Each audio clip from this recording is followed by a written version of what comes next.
प्यारे बच्चों, most welcome है आपका प्यारा सा एजुकेशन प्लेटफॉर्म सफल क्लासेस में।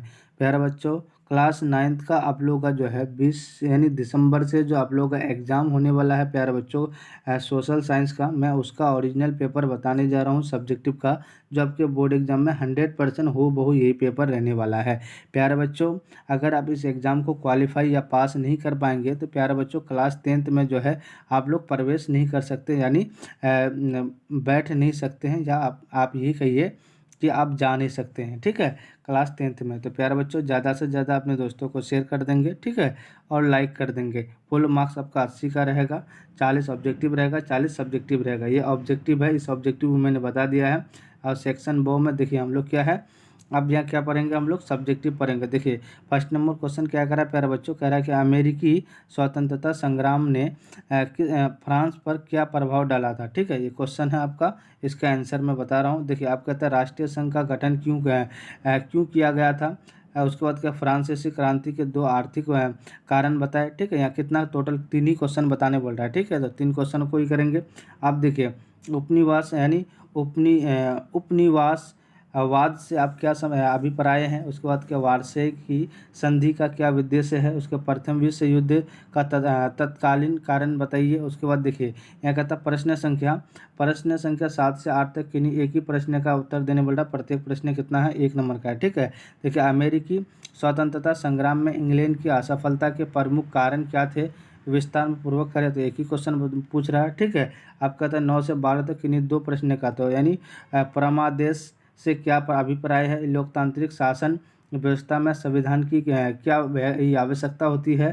ठीक है प्यारे बच्चों, उसके बाद राज्य की नीति यानी निर्देशक तत्वों से आप क्या समझते हैं, यानी आचार संहिता से आप क्या समझते हैं। ठीक है, आप देखिए प्यारे बच्चों, दीर्घ उत्तरीय प्रश्न 13 से 14 तक किन्हीं एक ही प्रश्न कह रहा है। ठीक है, राष्ट्रपति के चुनाव की प्रक्रिया का विस्तार पूर्वक वर्णन करें। उसके बाद भारतीय संविधान के आधारभूत विशेषता बताइए। ठीक है, अब देखिए हम बताए। अब देखिए प्यारे बच्चों, देखिए 15 से 18 तक 2 प्रश्न का उत्तर दे। अब देखिए यानी क्या कहता है प्यारे बच्चों, देखिए 2 यानी परछत्र छिपी, यानी जिसको छिपी बोलते हैं, बेरोजगारी से क्या अभिप्राय हैं, यानी उत्पादन में पूंजी का क्या महत्व है। उसके बाद न्यूनतम सार्थिक समर्थित कीमत से आप क्या समझते हैं, मानवीय पूंजी के प्रमुख स्रोत को बताएं। ये सारा क्वेश्चन रहेगा आपका। इसमें भी एक ही क्वेश्चन पूछने बोल रहा है। ठीक है, आप देखिए प्यारे बच्चों, क्वेश्चन की ओर आते हैं। फर्स्ट नंबर क्वेश्चन का आंसर देखिए क्या कर रहा है कि अमेरिकी स्वतंत्रता संग्राम ने फ्रांस पर क्या प्रभाव डाला। तो आंसर लिखेंगे अमेरिकी स्वतंत्रता संग्राम के फ्रांस पर भी प्रभाव डाला है। इस संग्राम में लफायते के नेतृत्व में फ्रांसीसी सैनिकों ने भी भाग लिया था। युद्ध के बाद जब वह अपने देश लौटे तब उन्होंने वहाँ की जनता को निरंकुश स्वराजतंत्र के प्रति जागरूक करने का प्रयास किया। और दूसरी ओर फ्रांस की अर्थव्यवस्था भी पूरी तरह से प्रभावित हुई। ठीक है, इतना लिख दीजिएगा, आपको 2 नंबर मिल जाएगा। अब देखिए क्वेश्चन नंबर 2 का, राष्ट्रीय संघ का गठन क्यों किया गया। तो आंसर लिखना है कि राष्ट्रीय संघ की स्थापना प्रथम विश्व युद्ध के बाद अंतर्राष्ट्रीय विवाद को सुलझाने के लिए की गई थी। ये एक अंतर्राष्ट्रीय संगठन था। इसका मुख्यालय यानी जिनेवा स्विट्जरलैंड में हुआ था। ठीक है, अब देखिए प्यारे बच्चों, देखिए 3 का ये आंसर लिखना, फ्रांसीसी क्रांति के 2 आर्थिक कारण बताया लिखना। फ्रांसीसी क्रांति के 2 आर्थिक कारण निम्न में है। फ्रांस की आर्थिक स्थिति खराब थी, किसानों पर ज़्यादा यानी कर लगाए गए थे। ठीक है, ये लिख दीजिएगा। अब देखिए 7 का ये पूरे लिख दीजिएगा प्यारे बच्चों। देखिए क्या लिखिएगा, अमेरिकी स्वतंत्रता संग्राम में इंग्लैंड की असफलता लिखना के कारण क्या थे, पूर्वक व्याख्या करें। तो लिखना है कि अमेरिकी स्वतंत्रता संग्राम में इंग्लैंड की हार के कई कारण थे। देखिए युद्ध स्थल का इंग्लैंड से बहुत दूर होना, उपनिवेशों की शक्ति का इंग्लैंड द्वारा गलत अनुमान, उसके बाद जॉर्ज तृतीय का अलोकप्रिय शासन, विदेशी सहायता। उसके बाद देखिए यह कहता है कि उपनिवेशों में राजनीतिक स्वायत्तता का अभाव। उसके बाद सप्तवर्षीय युद्ध का प्रभाव, एस्टन की चार्य का क्या है, पार्टी।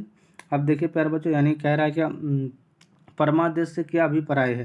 तो आंसर देना है कि परमादेश का मतलब है किसी अवसर पर सरकारी अधिकारी या पदाधिकारी प्राधिकरण को अपने कर्तव्यों का पालन करने का आदेश देना। इसे रीट ऑफ क्या कहते हैं, मैंडमस भी कहते हैं। ये एक पुराना कानून उपाय है।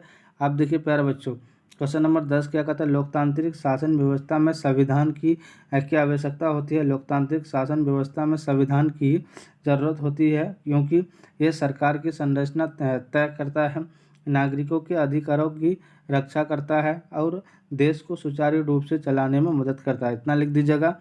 अब देखिए प्यारे बच्चों, देखिए यहाँ क्या कह रहा है कि भारतीय संविधान की आधारभूत विशेषता बताए। ये पूरे बताइएगा। भारतीय संविधान की आधारभूत विशेषता ये है, ये दुनिया का सबसे लंबा लिखित संविधान है। यह संविधान विभिन्न स्रोतों से लिया गया है। इसमें कठोरता और लचीलापन का मिश्रण है। इसमें संगठनात्मक और एकात्मक का मिश्रण है। ठीक है प्यारे बच्चों, ये सरकार का संसदीय स्वरूप है। इसमें संसदीय संप्रभुता और न्याय का सर्वोच्च है। इसमें कानून का शासन है। ठीक है, आप देखिए यहाँ पे लिखना है क्या, देखिए प्रच्छन्न यानी छिपी बेरोजगारी से क्या अभिप्राय है, तो लिखना है ये पूरे लिख दीजिएगा। प्रच्छन्न बेरोजगारी वह बेरोजगारी है जो समग्र आर्थिक उत्पादन को प्रभावित नहीं करती है। यह तब होता है जब उत्पादकता कम होती है और बहुत कम नौकरियों के लिए बहुत अधिक श्रमिक नियुक्ति किए जाते हैं। इसका तात्पर्य जनसंख्या के किसी भी ऐसे भाग से हो सकता है जो पूर्ण क्षमता पर कार्यरत